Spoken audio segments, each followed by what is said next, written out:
नमस्कार, आप देख रहे हैं अपना बिहार। मैं हूं आपके साथ विभा उपाध्याय।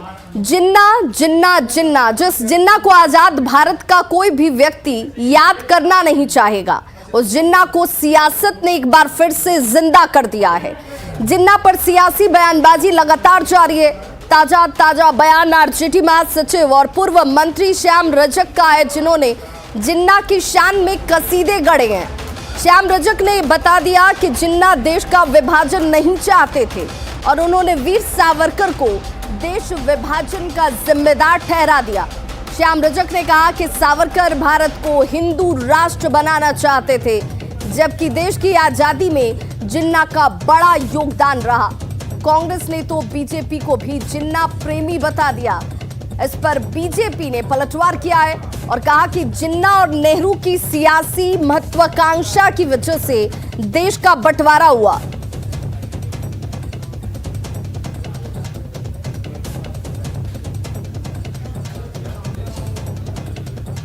देश की आज़ादी में मोहम्मद जिन्ना ने भी अपनी पूरी भूमिका दी थी, लेकिन इस देश के में एक ऐसे भी तत्व थे, वीर सावरकर, जो कहां से वीर हो गए, जो सेल्युलर जेल से कई बार माफ़ी मांग करके के अंग्रेजों से और जेल से छुड़ाने का काम किए, ये वीर हो गए। खैर, इन बातों पर मैं नहीं चल रहा, लेकिन ये सावरकर ने कहा था कि इस देश जब आज़ाद होगा तो हिंदू राष्ट्र होगा, और हिंदू राष्ट्र का विश्वभ्रमण करने का काम किया। जिन्ना की मजार पर चादर चढ़ाने के लिए भाजपा के सबसे बड़े नेता लाल कृष्ण आडवाणी जी पाकिस्तान चले गए थे। जिन्ना प्रेम कम नहीं है भाजपा का, क्योंकि मुस्लिम लीग और जनसंघ दोनों ने मिलकर भारत में सरकार चलाई, अंग्रेजों के लिए काम किया, अंग्रेजों की दलाली की, तो इनका प्रेम तो है। लेकिन क्या अब समाजवादी भी जाएंगे पाकिस्तान में मजार पर चादर चढ़ाने? क्या जिन्ना के? अब लालू जी तय कर लें। सबको मालूम है कि नेहरू और जिन्ना की जिद के कारण देश का बंटवारा हुआ। अगर दोनों अपनी अपनी जिद छोड़ देते तो शायद उस समय देश का बंटवारा नहीं हुआ होता। जो लोग आज जिन्ना को स्वतंत्रता सेनानी बता रहे हैं और सावरकर पर उंगली उठा रहे हैं, उनको आजादी की लड़ाई लड़ने वाले लोगों के बारे में जानकारी प्राप्त करना चाहिए। तो जिन्ना को लेकर बिहार में सियासत गर्म है और जिन्ना को महान स्वतंत्रता सेनानी बता रहा है, तो कोई आजादी की लड़ाई में उनके योगदान की सराहना कर रहा है।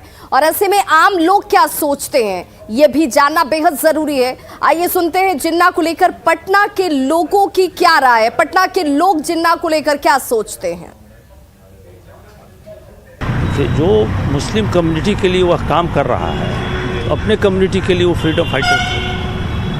हमारे देश के लिए वो फ्रीडम फाइटर नहीं थे। तो कई नेता जो है उनको फ्रीडम फाइटर बता रहे हैं। फ्रीडम तो उन्होंने किया ही है, इमेंसिपेशन तो ब्रिटिश राज से लड़ने के लिए उन्होंने किया ही है, लेकिन फॉर दी सेपरेट कंट्री नहीं। जिन्ना का जो ये बैकग्राउंड रहा वो इंडिया के लिए हितकर नहीं था, ठीक है ना।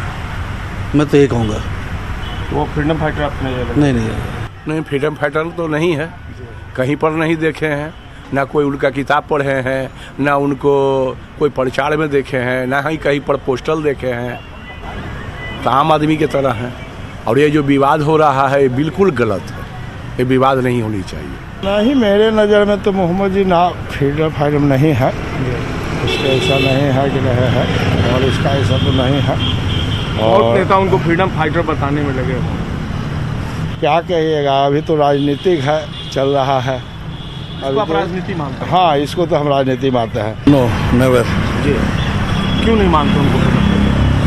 क्योंकि उन्होंने जो है देश का बंटवारा करवाया, ये सबसे बड़ा क्रांति है। और वो एक पॉलिटिशियन रहे हैं, वो सिर्फ उन्होंने अपना एक पाकिस्तान बनाने के चलते जो है अपना खाली पॉलिटिक्स देखा। उन्होंने हिंदुस्तान के लिए, अपने आम आवाम के लिए कुछ भी नहीं किया। नहीं सर, वो तो हिंदुस्तान आज़ाद हुआ तो वो तो हिंदुस्तान के खिलाफ आवाज़ बोले थे। वो तो भारत के स्वतंत्रता के सपोर्ट में थे नहीं। तो एक दिन पहले ही वो आज़ाद पाकिस्तान कर लिए, तो कहाँ वो भारत के हीरो हैं? भारत के तो हीरो सरदार पटेल भाई हैं। के रूप में उनको नहीं देखते, और विशेष तो इसलिए कि देश के लिए कोई अच्छा काम नहीं किए हैं। और बस मैं इतना ही कहकर तो जिस जिन्ना के लिए हमारे राजनेताओं में इतना प्रेम जग गया है, उस जिन्ना के बारे में जानना जरूरी है। जिन्ना का पूरा नाम मोहम्मद अली जिन्ना है। मोहम्मद अली जिन्ना ने मुसलमानों को भड़काया। जिन्ना ने कहा कि बहुसंख्यक भारत में अल्पसंख्यकों के साथ अन्याय होगा। मुस्लिम लीग ने 1920 में भारत से अलग मुस्लिम राष्ट्र की मांग की और देखिए 1930 से जिन्ना ने मुसलमानों को भड़काना शुरू किया। 1932 से लेकर 1942 का वक्त था जब देश तोड़ने की तमाम कोशिशें की गई। 1940 के लाहौर अधिवेशन में जिन्ना ने मुस्लिम राष्ट्र की मांग की। जिन्ना ने हिंदू और मुस्लिम को अलग अलग धर्म बताया। धर्म, रीति रिवाज और संस्कृति के आधार पर देश की अलग मांग की। पाकिस्तान बनाने की जल्दबाजी में पागलपन की हद तक पहुंच गए। 15 अगस्त 1946 को हिंदुओं के खिलाफ डायरेक्ट एक्शन का फरमान दिया गया। डायरेक्ट एक्शन में हजारों लोग मारे जाते हैं, लाखों घायल हुए और बेघर हुए कई लोग जो हैं वो इसके ज्वलंत उदाहरण हैं। कोलकाता में 72 घंटों में 6000 से ज्यादा लोग जो हैं वो मारे जाते हैं और ये वो तमाम घटनाक्रम है और इनको जानना बेहद जरूरी है। आपने नेताओं का बयान सुना, जिन्ना को समझा और अब समझिए नेता ऐसा बयान क्यों देते हैं। ये समझना भी बेहद जरूरी है क्योंकि नेताओं की मुस्लिम वोट बैंक पर सीधी नजर रहती है। जिन्ना के बहाने वो मुसलमानों के करीब दिखना चाहते हैं। नेता हर बात में अपना सियासी नफा और नुकसान जो है वो साफ देखकर चलते हैं। अपने सियासी फायदे के लिए जनता को गुमराह किया जाता है। बंटवारे के जिम्मेदार को स्वतंत्रता सेनानी इसी सियासत का, इसी राजनीतिक लाभ का एक हिस्सा है।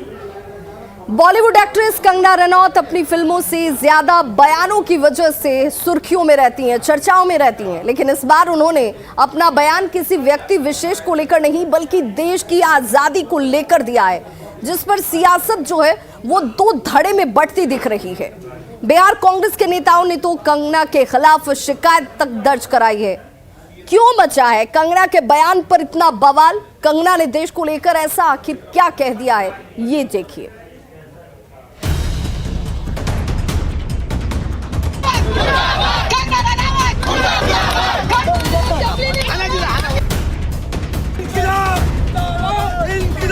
उस पर कंगना रनावत को शाबाशी देने की बात। एक बार फिर अपने बयान को लेकर कंगना रनौत सुर्खियों में है। उनके बयान पर सियासी बवाल मचा है। सियासत में किसने क्या कहा, ये जानने से पहले जान लीजिए कि कंगना ने दरअसल कहा क्या है। कंगना ने कहा है 1947 में आजादी नहीं बल्कि भीख मिली थी और जो आजादी मिली है वो 2014 में मिली। कंगना के इस बयान से सियासत दो धड़े में बढ़ता दिख रहा है। कंगना के बयान से आहत बिहार कांग्रेस की ओर से पटना के एसके पुरी थाने में केस दर्ज कराया गया है और पद्मश्री अवार्ड वापस लेने की मांग की गई है, जबकि बीजेपी का मानना है कि कंगना पर केस नहीं बल्कि उन्हें शाबाशी मिलनी चाहिए।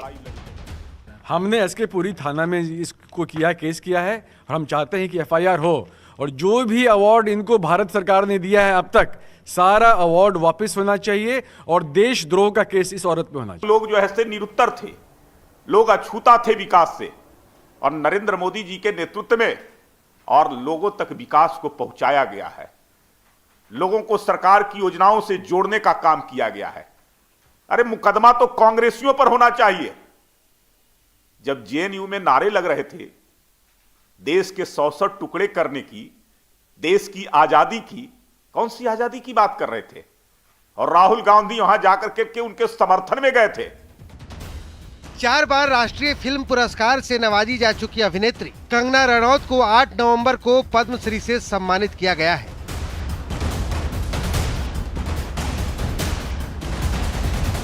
न्यूज 18 के लिए पटना से रवि एस नारायण की रिपोर्ट।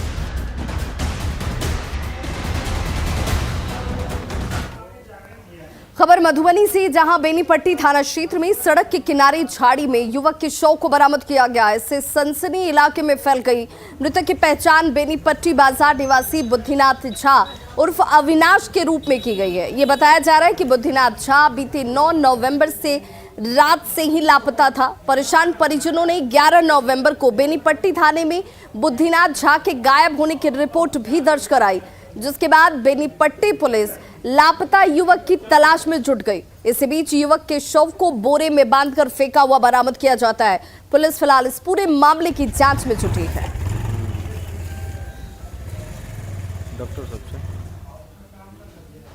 और अब बात जीत के जश्न में फायरिंग की। जी हां, नालंदा से फायरिंग की तस्वीरें सामने आई हैं। ये फायरिंग पंचायत चुनाव में जीत के बाद की गई।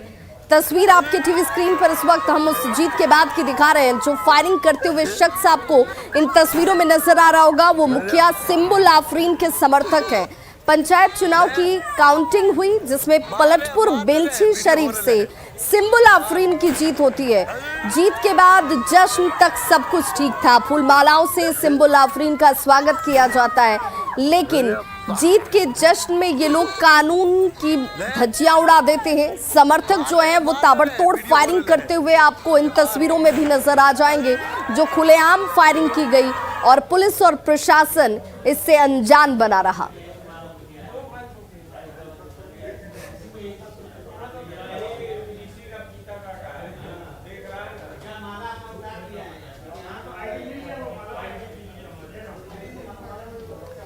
और ऐसी तस्वीरों के बाद कई सवाल उठते हैं कि क्या समर्थकों को फायरिंग का परमिशन था, क्योंकि ऐसी फायरिंग जिसे कानून के दायरे में गलत बताया जाता है वो फायरिंग खुलेआम की जाती है। तो जीत में फायरिंग आखिर क्यों की गई, ये सवाल उठता है। क्या समर्थकों को फायरिंग का परमिशन था?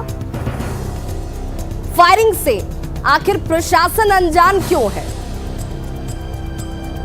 क्या घटना पर संज्ञान चुनाव आयोग लेगा? क्या मुखिया समर्थकों पर इसे लेकर अब कोई कार्रवाई की जाएगी? ये वो सवाल है जो इन तस्वीरों के सामने आने के बाद और जीत के बाद जश्न की ये तस्वीरें अपने आप में कई सवालों को खुद ब खुद जन्म दे देती हैं। और क्या ऐसे में मुखिया का निर्वाचन रद्द होगा? बिहार सरकार ने खतरनाक रासायनिक खाद के इस्तेमाल को खत्म करने का मन बना लिया है। कृषि मंत्री ने बताया कि बिहार में हर हाल में खतरनाक रासायनिक खादों के इस्तेमाल को खत्म किया जाएगा।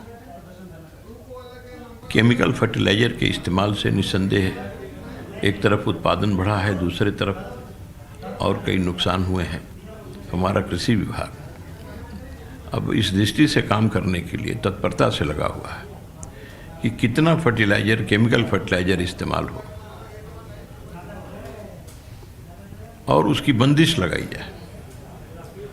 तो उसका काम हम लोग प्रचार के द्वारा, प्रसार के द्वारा, किसान चौपाल लगा करके प्रत्येक जिले में हमारी गाड़ियां घूम रही हैं, वीडियो भी दिखा रहे हैं, किसानों को बता रहे हैं, समझा रहे हैं कि 1 एकड़ में कितना और केमिकल फर्टिलाइजर का इस्तेमाल, कौन सा खाद का इस्तेमाल करना चाहिए। 15 नवंबर को केंद्रीय वित्त मंत्री निर्मला सीतारमण के साथ सभी राज्यों के वित्त मंत्रियों की एक महत्वपूर्ण बैठक होने वाली है और बैठक में केंद्रीय बजट और राज्यों की मांगों पर चर्चा की जाएगी। इस बैठक में बिहार के डिप्टी सीएम और वित्त मंत्री तारकिशोर प्रसाद शामिल होंगे। तारकिशोर प्रसाद ने यह कहा है कि बिहार में विकास की गति को और तेज करने के लिए केंद्र से मांग की जाएगी। भारत सरकार के द्वारा जो कई प्रकार की कई योजनाओं को प्रारंभ किया, उस पर विस्तार से चर्चा होगी। सोमवार को बैठक है और इस बैठक की तैयारी हम सब कर रहे हैं। उम्मीद करते हैं कि बिहार के विकास के लिए तो जो सहयोग है केंद्र का लगातार मिल रहा है, लेकिन जो योजनाएं चल रही हैं वो कैसे पूर्ण हो। खास करके कोरोना के कालखंड में भी भारत के यशस्वी प्रधानमंत्री ने कई घोषणाएं की थी और उनका वो इन्फोर्समेंट का क्या अपडेट्स है, वो सारी चीज़ों पर चर्चा होगी। और अब बात बिहार में पूर्ण शराबबंदी की। देखिए, बिहार में पूर्ण शराबबंदी लागू है, लेकिन इस शराबबंदी पर लाख सवाल उठ रहे हो, लेकिन इसके परिणाम सार्थक नजर आ रहे हैं। लगातार दूसरे साल बिहार में सड़क दुर्घटना में मरने वालों की संख्या घट रही है। सड़क पर शराबबंदी के फायदे पर संवाददाता संजय कुमार की ये रिपोर्ट देखिए। बिहार में शराबबंदी कानून हुए 5 साल हो गए और अब 5 सालों के बाद शराबबंदी कानून के औचित्य पर सवाल उठाए जाने लगे हैं। यहाँ तक कि सत्ता में शामिल दल भी शराबबंदी कानून में समीक्षा की वकालत करते नजर आ रहे हैं। लेकिन इन सब के बीच एक सुखद अनुभूति देने वाली खबर है। नेशनल क्राइम रिकॉर्ड ब्यूरो की ताज़ा रिपोर्ट के अनुसार 2020 में पूरे देश में 6974 सड़क दुर्घटनाएं दर्ज हुई, जिसमें 3000 से अधिक लोगों ने अपने जान गंवा दिए। बिहार में 5000 किलोमीटर नेशनल हाईवे है, जबकि 4000 किलोमीटर स्टेट हाईवे है। लेकिन इसके बावजूद शराब की वजह से 2020 में किसी भी शख्स की दुर्घटना से मौत बिहार में नहीं हुई है। यह लगातार दूसरा साल है जब शराबबंदी कानून के चलते बिहार के लोगों की जान सुरक्षित रही। केंद्र सरकार की रिपोर्ट माने तो 4 सालों के दौरान बिहार में केवल 10 लोगों की जान शराब पीकर गाड़ी चलाने के कारण हुई है। लेकिन 2016 में जब बिहार में शराबबंदी कानून लागू हुआ, उसके 1 साल पहले बिहार में गाड़ी पीकर शराब चलाने के कारण 1550 लोगों से अधिक लोगों की जान, यानी 1557 लोगों की जान शराब पीकर गाड़ी चलाने के कारण हो गई थी। यह निश्चित तौर पर बिहार के लिए एक उपलब्धि है और माना जाना चाहिए कि शराबबंदी कानून जिस तरीके से प्रभावी हुआ है, वैसे में सड़क दुर्घटनाओं में कमी आई है और कम से कम शराब पीकर गाड़ी चलाने वालों के मामले में जो बिहार काफ़ी सुर्खियों में रहता था, वहाँ अब रिकॉर्ड जो है वह धीरे धीरे बहुत कम हो गया है और ना के बराबर पहुँच गया है।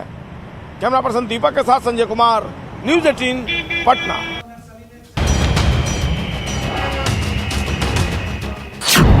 16 नवंबर को शराबबंदी पर सबसे बड़ी समीक्षा। सीएम नीतीश कुमार करेंगे शराबबंदी की महासमीक्षा।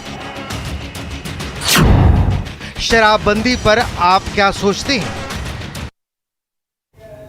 और इस बीच बड़ी खबर गया से आ रही है, जहां पर 4 लोगों की नक्सलियों ने हत्या कर दी है। फांसी लगाकर हत्याकांड को अंजाम दिया गया है। घर को बम लगाकर उड़ाया गया, जो जानकारी इस वक्त सामने आ रही है। नक्सलियों ने 4 लोगों की हत्या की है।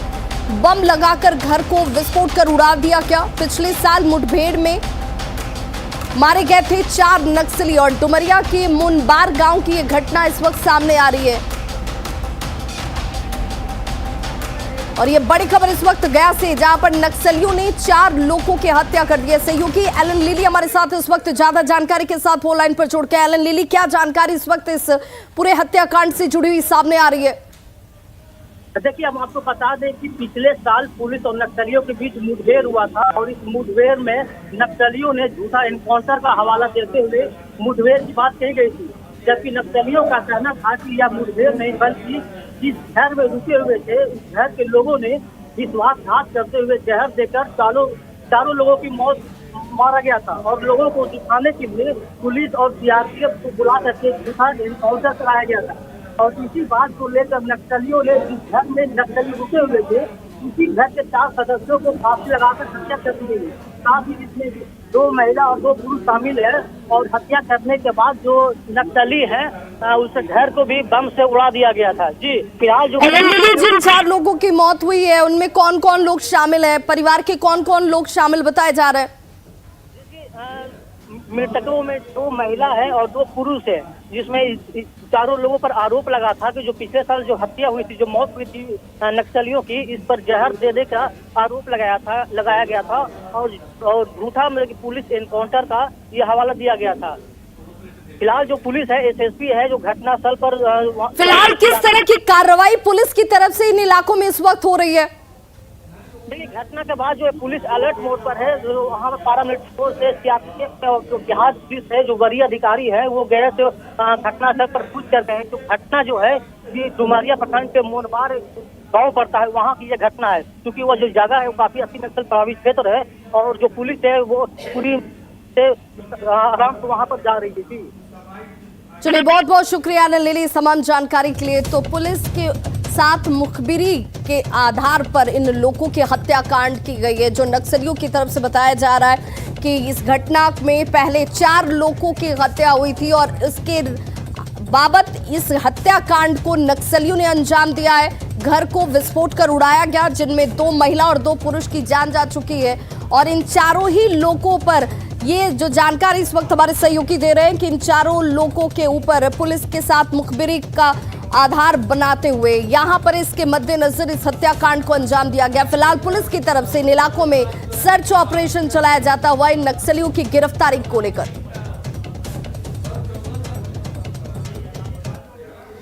बिहार में शराबबंदी को लेकर मुंगेर के लोगों का क्या कहना है, ये जान लेते हैं। शराबबंदी बेहतर कदम है, लोग इसे लेकर क्या सोचते हैं। लोग शराबबंदी पर और प्रभावी तरीके से काम करने पर जोर दे रहे हैं, साथ ही और उनकी क्या सोच है, देखिए इस रिपोर्ट के जरिए। तो शराब बंद होना चाहिए। नीतीश जी का ये फैसला कैसा है? सही फैसला है। क्या इस कानून को और सख्त होना चाहिए? हाँ जरूर।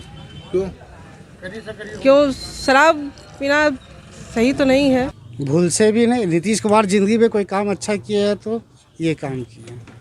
क्या नीतीश कुमार को ये फैसला वापस लेना चाहिए? भूल से भी नहीं, कभी सपनों में नहीं। आज जो भी इज्जत सम्मान बिहार को मिला है नीतीश जी को, ये शराबबंदी से मिला है। क्या इस कानून को और सख्त बनाना चाहिए? और सख्त बना सकते हैं, जितना हो सके उतना करना चाहिए। नहीं, खत्म नहीं करना चाहिए और सख्ती से जो है इसमें पालन करना चाहिए। नीतीश जी का ये फैसला कैसा है? सत्य सही है फैसला और कारगर होना चाहिए फैसला। क्या इसको सख्त बनाने की आवश्यकता है? एकदम सख्त बनाने की आवश्यकता है। तो खबरों का सिलसिला लगातार जारी है, आप देखते रहिए न्यूज़ 18 बिहार झारखंड।